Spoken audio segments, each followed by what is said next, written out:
On today's episode, I'm talking about all my top waiver wire pickups for Week 10, coming right up.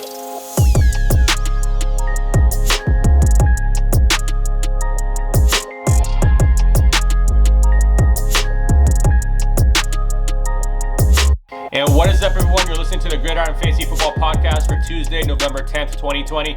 And I'm Chip, I'm your host, and thank you so much for listening today. If you're a new listener, thank you so much for joining us as well.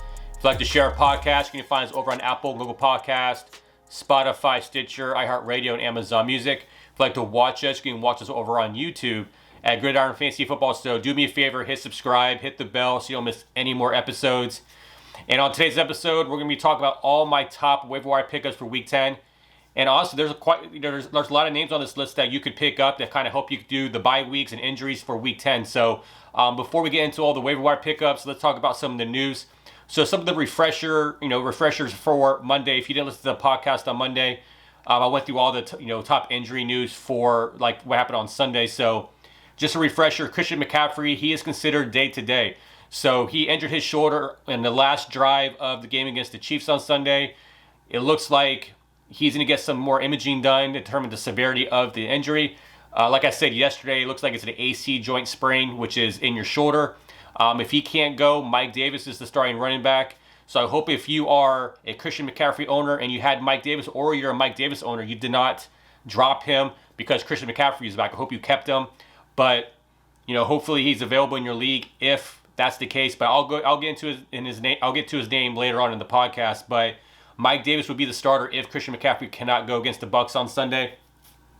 And in Arizona, Kenyon Drake, he's still considered day-to-day. When he got injured, it looked like he was going to miss a few weeks, but the news came back positive for Kenyon Drake's ankle.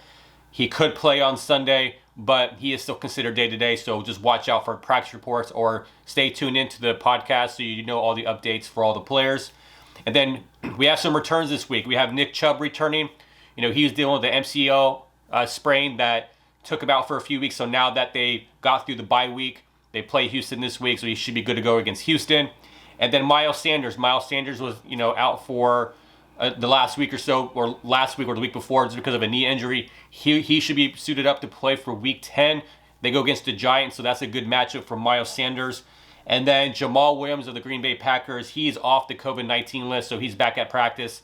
Aaron Jones, there was some uncertainty if he was going to play Thursday night. He was, but Jamal Williams is still a good player to have, so he's active, so that's good news for the Packers backfield. So with all that being said, let's go into the Monday night game. And honestly, I'm very surprised the Monday night game was as entertaining that it was.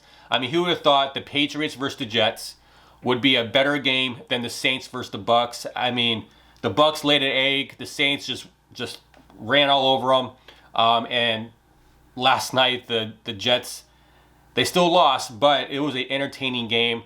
I mean, it's just funny to be on social media and talking about like what the Jets are trying to do to try to get Trevor Lawrence. And it's just like now they're 0-9.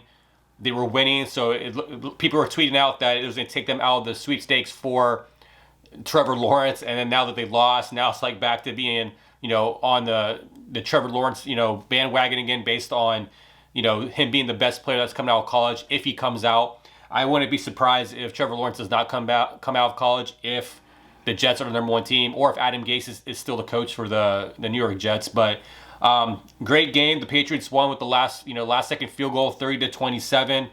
A lot of good fantasy outcomes from this game. I mean, I was surprised. Let's start off with Joe Flacco. Like in my main league, I had to play Joe Flacco because Joe Burrow was on bye. And Sam Darnold, I had to pick up Joe Flacco. Sam Darnold was going to be inactive for Monday night's game. So Joe Flacco, he got me some points. I mean, he had 3 touchdown passes.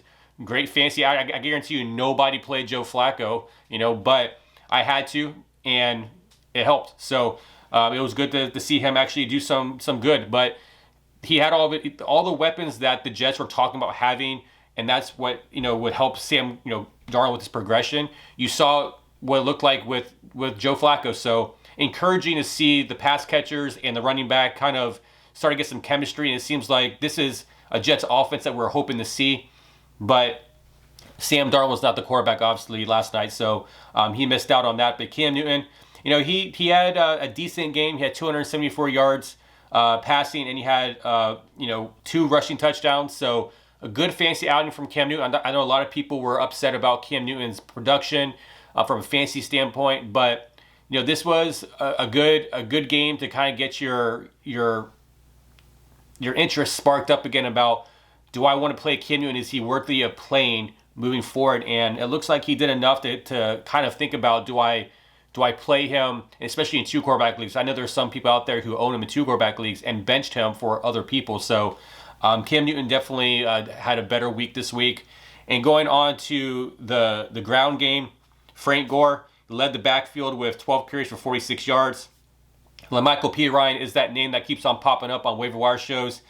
He has 6 carries for 19 yards. So obviously Frank Gore continues to be the lead back, but I feel like LaMichael Pirine is the guy that will continue to chip away at that starting role. But as of right now, he's not. And then going to Damian Harris. Damian Harris had a decent game on the ground. He had 14 carries for 71 yards. He left the game early with the chest injury, so he almost scored. So that would have made your fantasy night a lot better, but still got 71 yards in the game, and he had the bulk of the carries. He had 14 carries, so can't be mad about that based on the workload. Now, this was surprising. Going to the receivers for both teams, Jacoby Myers was great on Monday night. 12 catches for 169 yards on 14 targets. He was Cam Newton's go-to guy.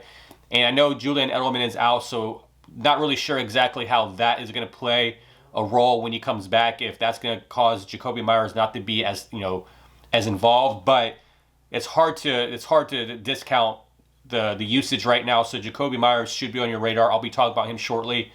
And then on the New York side of the ball, Brashad Perriman, breakout game. 5 catches for 101 yards and 2 touchdowns on 7 targets. So he's another guy that should be considered as a waiver wire pickup, because definitely a good game. Like I said, that Jets offense looked a lot better on Monday night, and it makes you have some, interest on how that team will look going forward. So definitely, they have a bye week though going into week 10. So it's one of those things where he had a good game, but if you pick him up, if you really need to win this week, you really can't use him. So. But some guy that a guy that you should have on your radar. So overall, good offensive fantasy game for players that you probably didn't play in any of your lineups unless you absolutely had to, based on injuries or bye weeks or whatever. But very entertaining game. Like I said, a lot better than the Sunday night football game. So kudos to Monday Night Football. Now we're going to go into all the waiver wire pickups for Week 10. A lot of players on this list, a lot of availability for a lot of these players. And before I do that, I want to let you know that the bye weeks this week are the Falcons, Cowboys, Chiefs, and Jets. So we're going to be missing a lot of fantasy studs for Week 10, but that's just how it is. But hopefully these names that I tell you for Week 10 are going to be players that you can pick up and help you win for this week if you have players on these teams on bye. And to start off with the quarterback position, Baker Mayfield is my number one pickup. He is, my number one quarterback pickup. He plays the Houston Texans this week. The Houston Texans bleed on their defense. So Baker Mayfield, you just saw Jake Luton have a great game against the Texans. I imagine Baker Mayfield could do the same thing. Baker Mayfield obviously has the offensive weapons. He definitely has an overall better team, better ground game. So I do think that this is going to be a good game for Baker Mayfield. Baker Mayfield is only owned in 17% of leagues. So I do think that with the Texans being at the bottom 5 of fantasy points given up to the quarterback position, I think this is a good streamer for the week. He's averaging 18 points per game. So it's not like Baker Mayfield is having an awful season. He just has these high and lows when it comes to the first half to the second half and which games he decides to go off on. So everything is lined up for Baker Mayfield to have a good game. Now, I know he's on the COVID-19 list. He should be good by Wednesday to practice. They're on a bye week, so I think that he should be good to go. Obviously, that's something you have to monitor, but if Baker Mayfield's available, I think he's a good streamer. And the same for Jake Luton. I think that he is a guy that showed some promise. I think that, you see that he had over 300 yards, a passing touchdown, a rushing touchdown against the Texans. I know that this is the Texans defense, but if you're in a 2 quarterback league, you may have to play this guy. I mean, he's only owned in 2% of leagues, so he's out there and available. Now, the Jacksonville Jaguars do play the Packers. And I do think the Packers are a beatable defense. I don't think they're good, but I think that's a decent matchup for Jake Luton. I think where, with having DJ Chark, hopefully Laviska Shenault's going to be back, and you got to think about, the ground game with James Robinson. I think overall, this could be a decent game for Jake Luton. So those are my 2 quarterback waiver wire pickups for Week 10. Now going on to the running back position, there's a few names here. And there's a few names here because I think we're at that point of the season, if you're a playoff team, you have to start playing defense. You have to start playing what's going to happen if this guy goes down or this guy goes down. So majority of your playoff teams, you should be thinking about who's your main running back. Do I have the handcuff for that guy? That's kind of the decision making you have to make because I have Dalvin Cook in one league. I've had Alexander Mattison sitting on my bench all season because he is a guy that does get injured a lot, and I want to make sure I have that seamless transition to Alexander Mattison. So if you're Alvin Kamara owner, you better hopefully try to find a way to have Latavius Murray if he's available. Same thing with Zeke if Tony Pollard's available. If some of these players, they need to be on your roster now going into where if you're a playoff team, you need to start thinking about how to secure your roster and make sure you don't have such a drop-off going into the playoffs. But my first guy that I'm going to name is Mike Davis. So Mike Davis was dropped in a lot of leagues. He is still 70% owned, so he wasn't dropped, and he was obviously in 30% of leagues. He's still available. And so I think that with that being the case, if Mike Davis is available in your league, go pick him up. He is my by far number 1 pickup of the week because of the uncertainty of Christian McCaffrey. So I think that he deserves it. He's a guy that you saw kind of seamlessly transition to being a good fantasy option when Christian McCaffrey went out. He had a couple of bad games, but overall, he was a good substitute. So grab Mike Davis if he's available, and if you're in one of those leagues where he is. And then second, I'm going to Duke Johnson. Duke Johnson, he's owned in 16% of leagues. Now, this one is based on what's going on with David Johnson. So David Johnson went into the concussion protocol. Now, obviously, if David Johnson, we won't know his status when waiver wires go through on Wednesday morning, but you have to secure that guy if you are a David Johnson owner because you want to make sure you have a starting running back going into Week 10. So David Johnson is the guy that, I will pick up. He was pretty good on Sunday and, substituting in for David Johnson. He was 16 for 41 and a touchdown on the ground. Then he gave you another 4 receptions for 32 yards. And he does get Cleveland this week, so I do think that it's a decent matchup. So David Johnson will be one of my guys that I would add. And then I know this is a gross name to say, but he's no longer being coached by Adam Gase. So we saw all this time when Ryan Tannehill, we saw Kenyon Drake, we saw Jay Ajayi, all these players who leave the Miami Dolphins or Adam Gase's coaching, they do well. And so the next guy on my list is Kalen Ballage. Kalen Ballage is not owned in any leagues, but he was the lead back for the Chargers on Sunday. He had 16 carries for 69 yards and a touchdown. Now, we don't know what the stat is for Justin Jackson. Obviously, that plays a role, but hopefully by the time waiver wires go through on Tuesday, you'll have an idea by the time you put your waiver claims in by Tuesday, like later tonight, we should have some news on what's going on with Justin Jackson. Hopefully there's some imaging done that will give us an indication if he's going to play in Week 10. But Kalen Ballage, he got more carries than Joshua Kelly, and Kalen Ballage just got to the team. So that's what's interesting about this. It's one of those things where he looked really good. Like, he caught the ball out of the backfield. He ran hard. He had a touchdown. So Kalen Ballage, a lot of these players I'm going to name are based on contingencies of other players, but Kalen Ballage is a decent pickup. And if you're in a PPR format, I think my next guy, J.D. McKissick, he's a guy that could be a good add. He's owned in 3-4% of leagues. On Sunday he was 9 for 65 for 14 targets. Alex Smith he's a guy who likes keeping things close. He doesn't really go and push the ball down the field too often. So obviously with J.D. McKissick, this actually benefits him, which is kind of weird because Antonio Gibson is a pass-catching receiver. So I understand that they bring in J.D. McKissick on certain third down plays and certain situational parts of the game, but I just don't understand, like, is this workload going to continue? That's the thing about J.D. McKissic. He had 14 targets. Was that an anomaly? Or is he getting more implemented into the offense? Maybe they don't like Antonio Gibson in particular roles, but he definitely in PPR format should be a guy you could consider as an ad. And then going on to the Jets. So I just mentioned this in the beginning of the podcast. Michael Pirine. Yes, Frank Gore is getting the majority of the carries, but if you're looking for some running back help, he's a guy that you can add. He's a guy that he's very touchdown dependent right now, but he definitely is a guy that could potentially have that role later on in the year. I mean, we only have a few more weeks of fantasy, but you got to think about, the workload, the availability of these guys. Right now you may not have any other options other than picking up a guy like Pirine. So just a name to throw out there just in case you need you're really hurting at the running back position. And then Wayne Gallman's my next guy. Wayne Gallman, he's owned in 20% of leagues. He had a good game. He was 14 for 68 in the touchdown.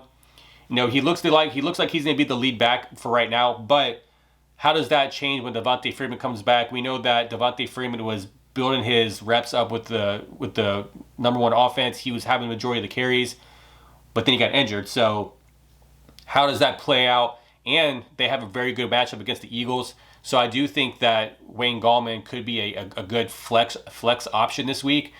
Obviously, Devontae Freeman is still injured and out for a couple more weeks, but Wayne Gallman, he's out there in many leagues.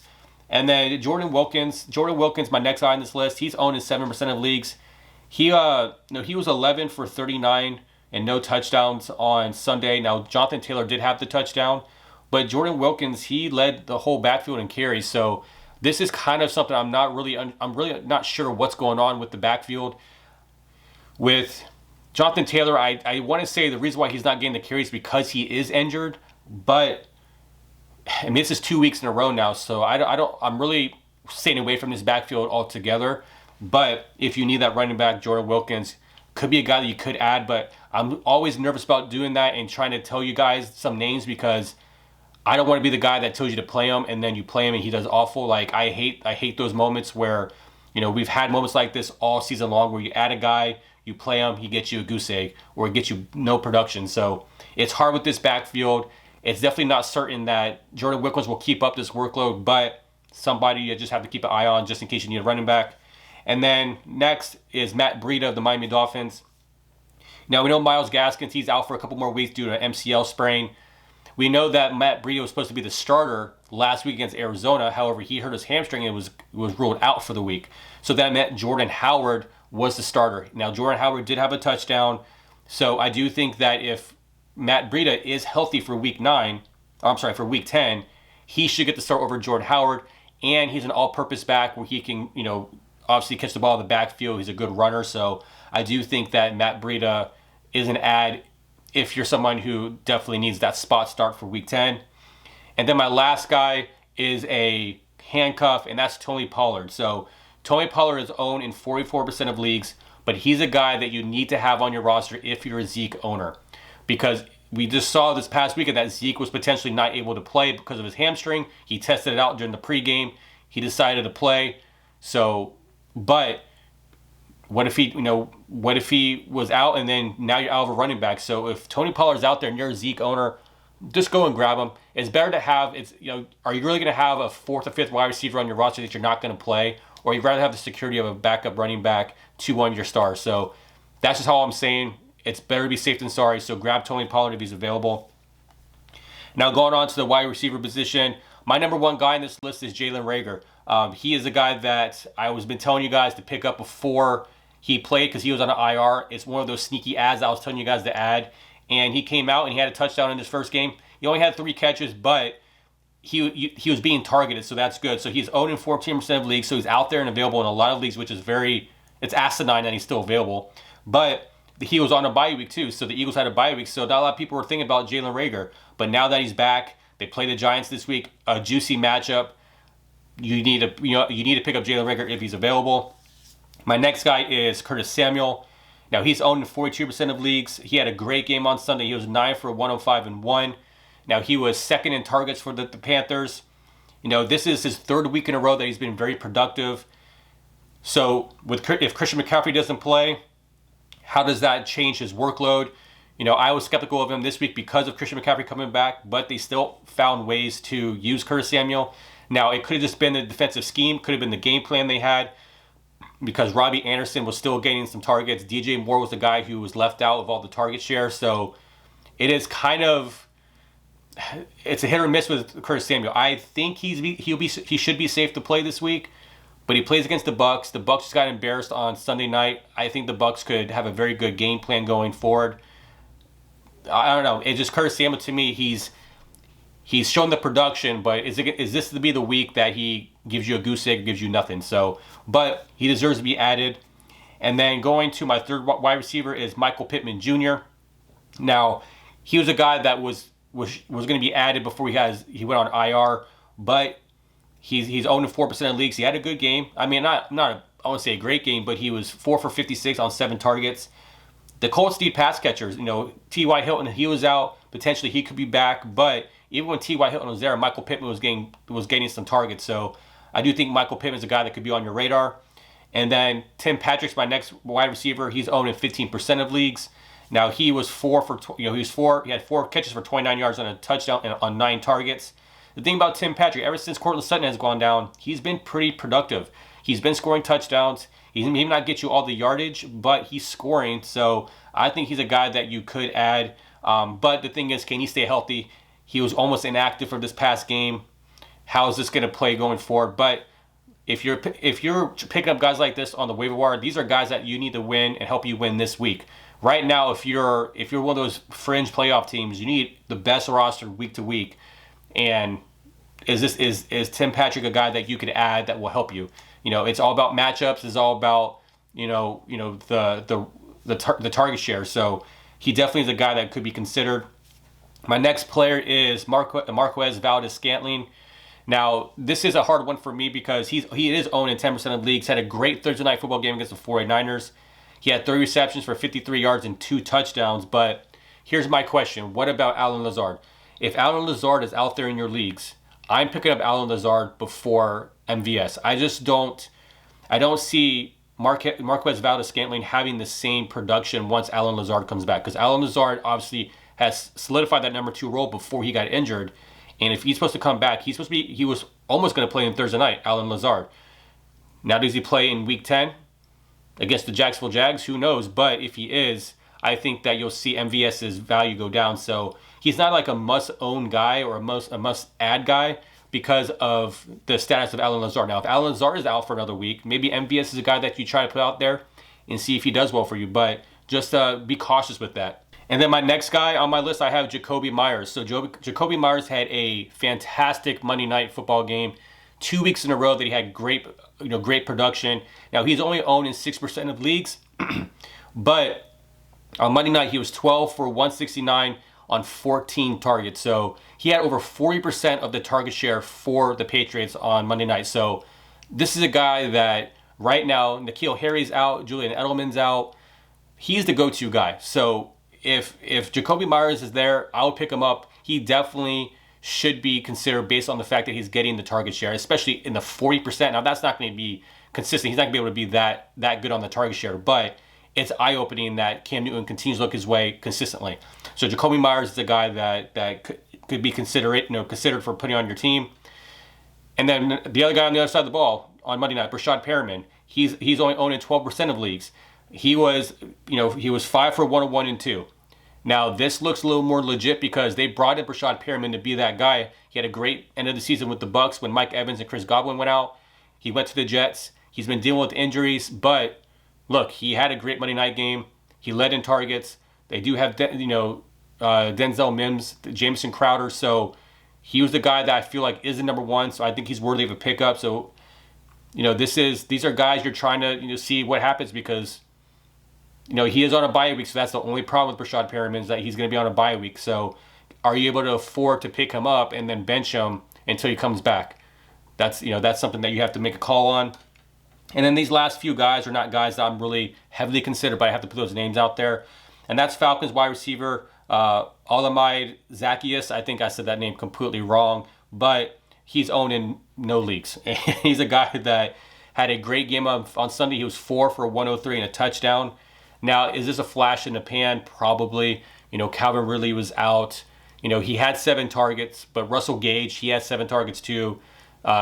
Zacchaeus, if that's how you say his name, he's a guy that just was more efficient with his catches. So not really a guy that I'm really considering, on my roster. I mean, if I'm dealing with a bunch of injuries, I have a bunch of people on bye, maybe, but he's on bye week 2, so it doesn't really matter, right? So I don't think he's a guy that you're actually going to pick up. I think everyone's going to forget about his production, and he's not really a guy that you're going to really consider because he's on a bye week. Now, my last wide receiver on this list is Richie James Jr. of the San Francisco 49ers. Now, he's owned in 0% of leagues. He had a massive game against the Packers on Thursday Night Football. He was 9 for 184 and 1. But the question is he worth picking up? Because a lot of people are asking, is he worth picking up? And the answer to that question is relatively no. I mean, you're not picking him up because of what's going to happen with the 49ers in the next week or so. You're going to get, now Kendrick Bourne, as of Monday, the latest news is he's back on the COVID-19 list, so he's out. But hopefully on week 10, you have Raheem Mostert coming back, you have Deebo Samuel coming back, and you have Brandon Ayuk coming back. And then you add Jordan Reed to that. This guy is not somebody that you're going to have faith in on trying to play if you're trying to win a game, because he's going to get just down and down on the depth chart. That he's going to be, you're not going to be very happy with the production from that because of the game that you had. I just think it's a flash in the pan. Don't think it's a guy that you should pick up unless you're like in a really deep 16-team league with deep rosters. He's just a guy that you're just not going to really consider. And then going on to the tight end position, my number 1 tight end to pick up is Austin Hooper. Now, Austin Hooper is owned in 40% of leagues. He should be good to go this week. He had, abdominal surgery. He sat out the last couple of weeks. Now he should be back. He should be good to go. Obviously, with the Browns losing OBJ, Austin Hooper, his target share and his production was improving. So I do think that this is a guy that potentially could be a tight end that you can play throughout the playoffs. Because the Browns, the position for the Browns and the tight end position, Austin Hooper has a very good playoff schedule ahead of him. So I think that if you are hurting that tight end or you're streaming tight ends, I think Austin Hooper is a good guy to have because I think that the production will be there and the target share will be there for him. And then moving on to my second tight end, it's Jimmy Graham. I know this is a gross name. Jimmy Graham obviously is not the Jimmy Graham of what we've known with the Saints, but he is owned in 56% of leagues, so he's owned in a good majority of leagues, but he continues to be productive. He was 6 for 55 and a touchdown on 6 targets. Now, he is averaging 10.6 PPR points per game, which is very, very good. So they do play the Vikings on Monday Night Football, so potential there that he could score. I mean, but it's one of those things where Jimmy Graham, he has to be rostered. He's a guy that you could stream at tight end based on matchups, but Jimmy Graham is doing what he needs to do for tight ends this year. And then my next player is Jordan Reed. Now, Jordan Reed, he's owned in 25% of leagues. He had a awful Thursday Night Football game. I think he had just under 2 points in PPR formats, so was not really heavily targeted, not used on Thursday night. But it was his first game back from injury. Now, the thing is with Jordan Reed, super gifted, very athletic tight end. The only problem is he can't stay on the field. But when he did fill in for George Kittle back earlier in the year, he did have a few touchdowns. So I do think that he's worthy to add if you're a tight end needy team. But the only thing is, can he go out? He can go out at any moment in the game, but he's a tight end that's on an offense that uses the tight end. So hopefully he's a guy that can help you win a couple games if he's a guy that you just need to stream. And my last tight end on my list is Irv Smith Jr. of the Minnesota Vikings. Now, he's owned in 4% of leagues. On Sunday, he was, he had 2 targets, he had 2 receptions, 2 touchdowns, and 10 yards. So, he had 4 targets. This is not, something that a guy I would heavily consider, but can't deny the production from Sunday. Yes, it was, based on short yardage and just touchdown dependent, but they do play Chicago this week. They gave up a touchdown to Jonnu Smith. So, man, if this is a guy that you have to stream based on bye weeks, I mean, you got to think Hayden Hurst is not playing this week. You got, Kelsey's out. So, and maybe a guy you have to force yourself to play just in case. But those are my tight ends for my top tight end waiver wire pickups for week 10. And then going on to the defenses. Now, there's not really a lot of defenses that I could, really consider and feel comfortable you guys picking up and playing. I have 2 teams on my list right now, and that's the Eagles defense. They're playing the Giants, and I have the Saints defense against the 49ers. Now, the Saints defense just shut down the Bucs defense or Bucs offense, right? With all those guys, you got Brown, you got Evans, you got Gronk, you got Godwin, Fournette, and they only scored 3 points. Does that translate to the 49ers game? Not really sure, but the 49ers are hurting based on they have to play Nick Mullins. Do they get some of their key pieces back as well? But I do think that the Saints could be a sneaky, streamer for this week for defense. But, it's one of those things where it all depends on what's available in your league. But that's it for today's episode. I hope that was very, very useful. Hopefully that some of these players I've mentioned are available in your leagues that you can either stash or help you win this week. But if you have any questions, please leave a comment below, and I'll be happy to answer any of your questions. But if you want to follow us on social media, you can find us over on Twitter and Facebook at the Gridiron Pod. We're on Instagram at Gridiron Fantasy Football. So that's it for today, and we'll see you later on the week on Thursday when I preview the Thursday Night Football game. So tune in for the episode. Make sure you hit subscribe, and we'll see you on the next episode. Take care.